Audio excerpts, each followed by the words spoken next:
Hey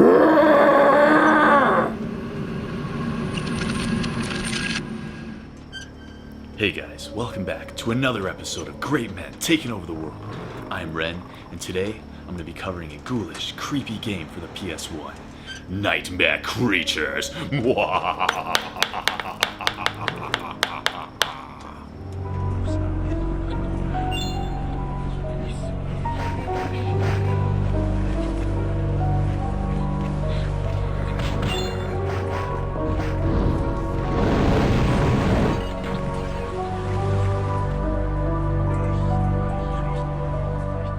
So back in 1997, when we first got our PS1, we didn't have too many games for it. So my brother bought a demo disc that had a bunch of games on it. It was a jam-packed Volume 2, and Nightmare Creatures was on it. It was one of the games.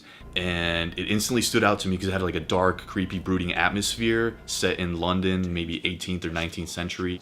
And you're basically, the story is that you're hunting this guy, Crowley, who's resurrecting and creating, kind of like a Frankenstein guy, creating all these beasts. Through some kind of occult practices and science in his laboratory. But you could play as the guy, I think his name is Ignatius or something like that, and a woman, Nadia. And you basically just go around fighting like monsters, zombies, werewolves and stuff. And it was really just nostalgic doing that and playing the first level over and over again. And then later on I ended up renting it and I unlocked all the cheat codes and stuff, and it was so much more fun just because you can like have infinite weapons and stuff, like all the items and all that. But also, like a few years back, I actually bought the game at a local game store, Destiny Games, and it was actually not as cool as I remember it, mostly because I was playing it the normal way through. I was playing it just without cheat codes, and it was kind of really repetitive in terms of the combat. You'll just be fighting these monsters like for like all the time. You'll kill one and the next one pops up, and like, I don't know, it's not as great. So I really recommend playing this game with cheat codes. It's a lot more fun in the hack and slash way because you could just go nuts with all the weapons and items. Like the pistol, it's really cool when like the enemies get super close and you just blow their head right off.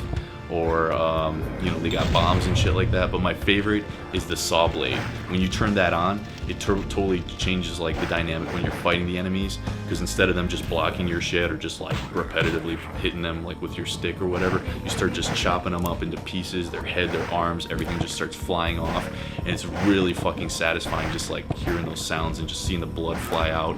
And it's funny because sometimes the monsters will still be alive without like with their arms missing, and they're still just attacking you relentlessly. Yeah, that's like the most satisfying thing, is just like slaying the fuck out of these monsters with the saw blades. It was so cool. It's just chopping up meat.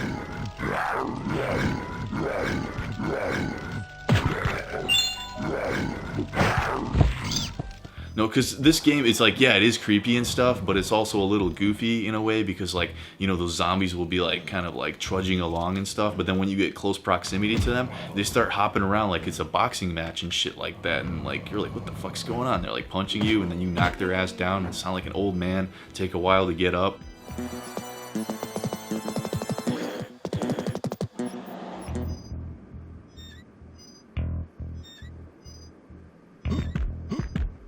And then you go across the werewolves, who are funny as hell because they're like making these crazy sounds while they're attacking you, like row, row, row, row.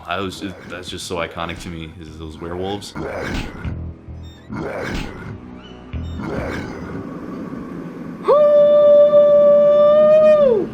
Yeah, but the cheat code's really cool because you can also, besides having like infinite items and shit, you can play as the creatures.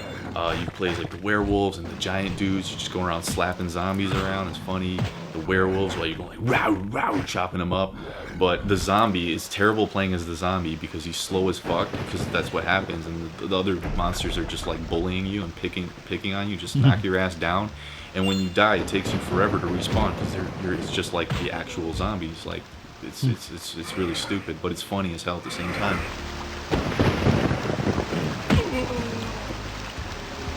The atmosphere is pretty iconic too. It's like there's creepy music, really brooding, kind of minimalist atmospheric music.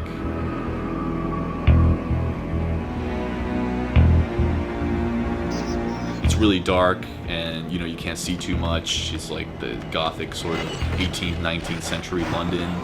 You go through like, you know, rainy streets, snowy streets. sewers, cemeteries, the docks, all these cool different places.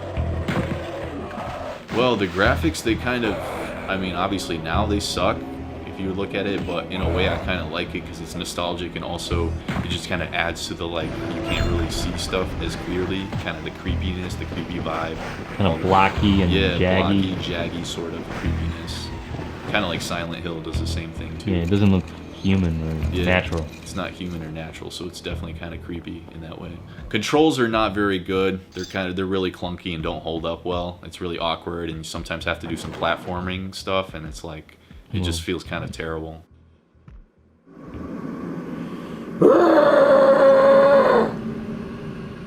What is your rating for this game? I'd say probably a 6.5. I mean, it's a really cool game in terms of just like a simple hack and slash. Like I said, just turn on the codes. It'll be really fun. Yeah, the controls are pretty damn clunky. That's like the worst part. And yeah, the game can get kind of repetitive. But yeah, the atmosphere and the hack and slash element and just the cheat codes fucking around, like the gore and the character designs, they're pretty cool.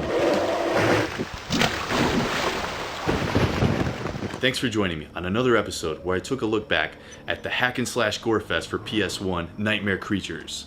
So until the next episode, see you later.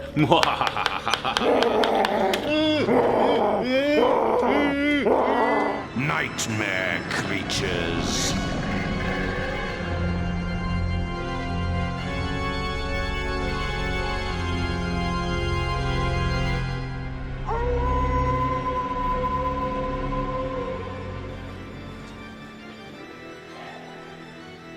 Man, that was a good episode. Cool. What the fuck? Oh shit!